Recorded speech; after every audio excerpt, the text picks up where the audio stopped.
If you're new to this page, usually I do more planned videos than this. But I was literally just finishing a session with one of my clients, and she just opened up to me how confusing it is to be in this information overload world we find ourselves in, where there's so much noise, there's so much junk, there's so much stuff being said, frankly, about every single topic, especially when it comes to fitness. Because everything can sound plausible or smart when you use the right words, right? When you put the right sentences together, you can make any ridiculous take sound smart.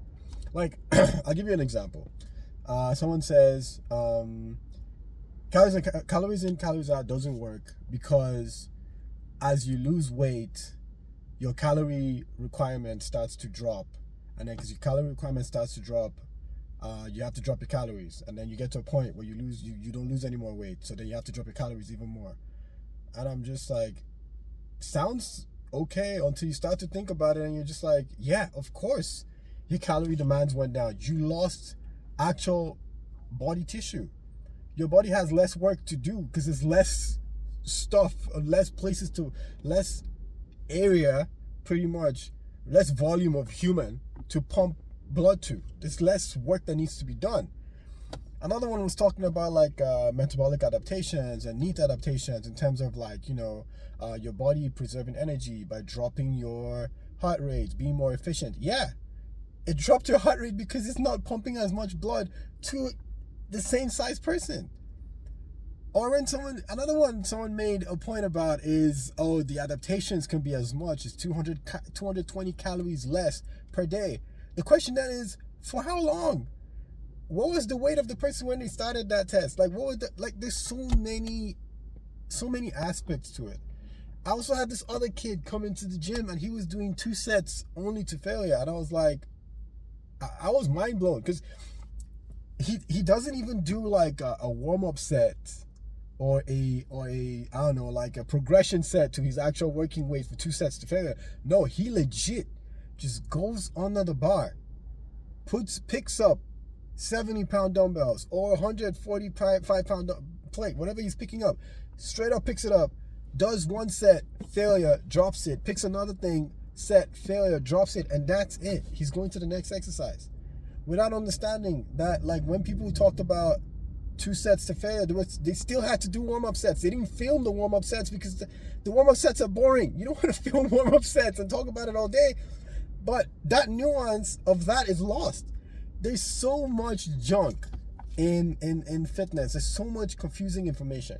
I can't handle all of it in this video, but I'm just going to talk about this, the nutrition aspect of it, right? If calories in, calories out didn't work, there will be nothing like professional bodybuilding. There will be nothing like professional boxing, and there will be nothing like professional UFC fighting. Because literally, how they're able to make weight is by calorie counting. That's it. A bodybuilder can diet all the way down, even natural. I'm like, there's some druggy people. It's a different topic. Even the natural guys can diet their way down to 4% body fat on calories in, calories out. Now, like people are making a lot of money lying to people that it doesn't work. That's why this keeps happening, because there's a lot of money to be made telling people that, you know what, you don't have to do any work. You don't have to do any of that. It can just work. Another point, if calories in, calories out didn't work, Ozempic won't work.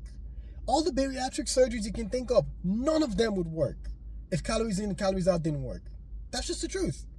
They work to different varying degrees because people are different. Some person might lose 30 pounds, another person might lose 25.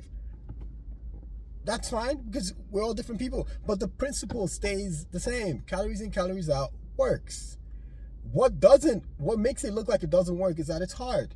And there's so many factors outside of the mathematics or the physics or whatever you want to call it that makes it hard to make it a strict, specific science. So what we can do is we can approximate and say, well, 500 calories a day, 3,500 calories, roughly 1 pound. But a lot of things happen, right? Your body reduces the amount of energy it's trying to burn. You get less interested in doing activities. You're not interested in hanging out with friends. You just want to sit down all day and sleep.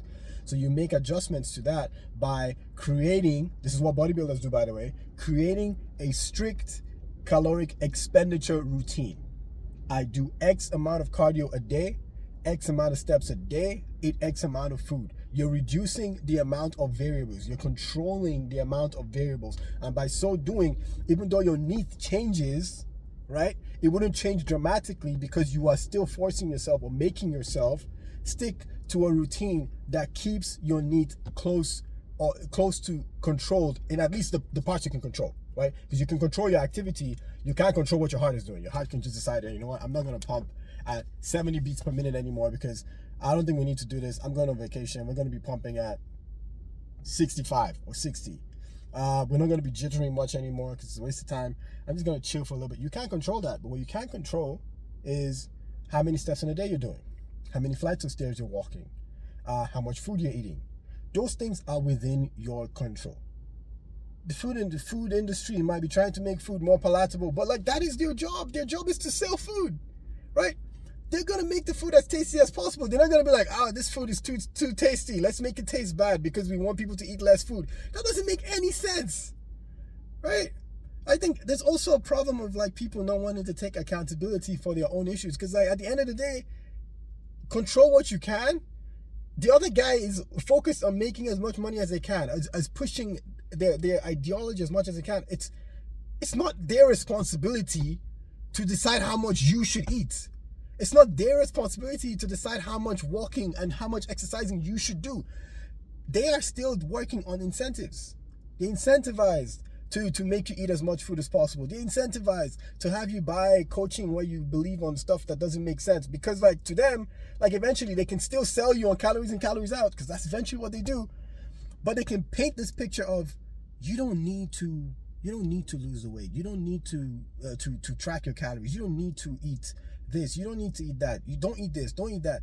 They're trying to paint a picture to make it seem like none of it is going to change where you're at. You just need to be comfortable and healthy. And therefore, if your program doesn't, if the program they're selling you doesn't work, it's not their fault because it's impossible anyway. It's impossible to lose weight. It's impossible to change. It's impossible to do that. So if their program doesn't work, you don't complain, but you're still happy. At least now you're eating and you feel better about yourself. It's all a lie. At the end of the day, when it comes to like losing weight, it's up to you. It's eventually at the end of the day, it's up to you. It's up to you. You have to do the work. It's uncomfortable. You don't look. You look like your decisions. I keep saying this. This is one of the principles I try to run with when I'm trying to coach people. A soccer player looks like a soccer player because a soccer player does what a soccer player does.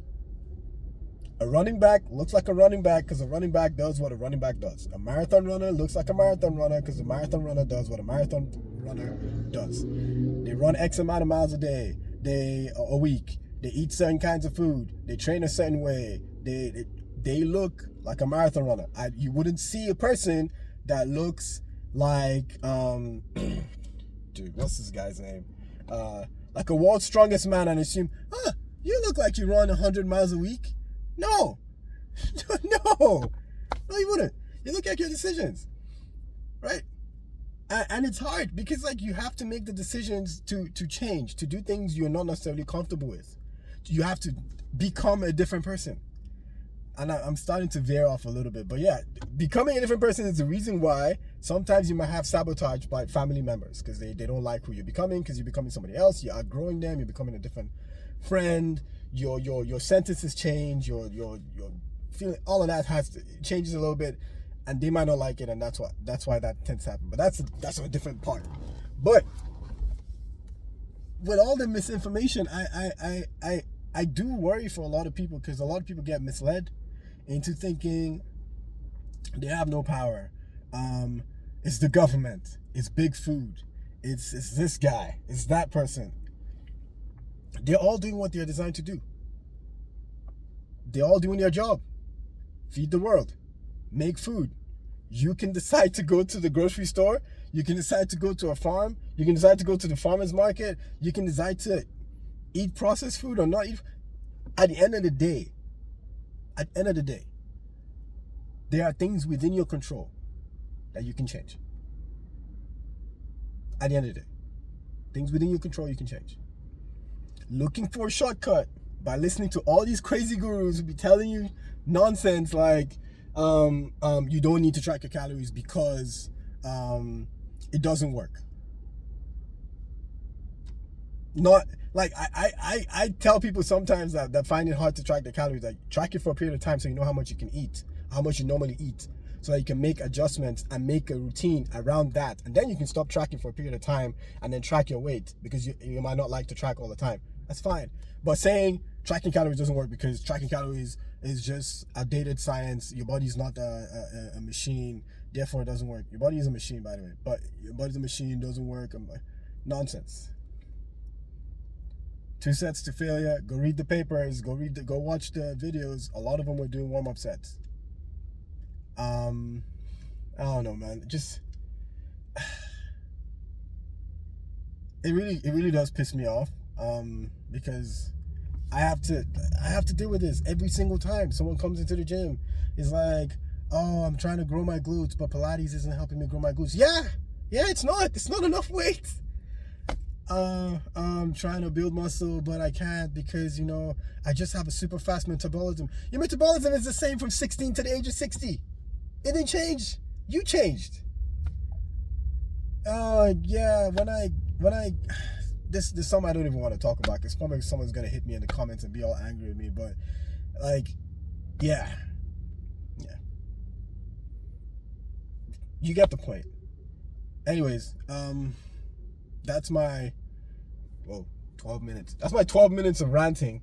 Hopefully you got some value out of this. If you're new to the channel, subscribe. I give fitness tips all the time.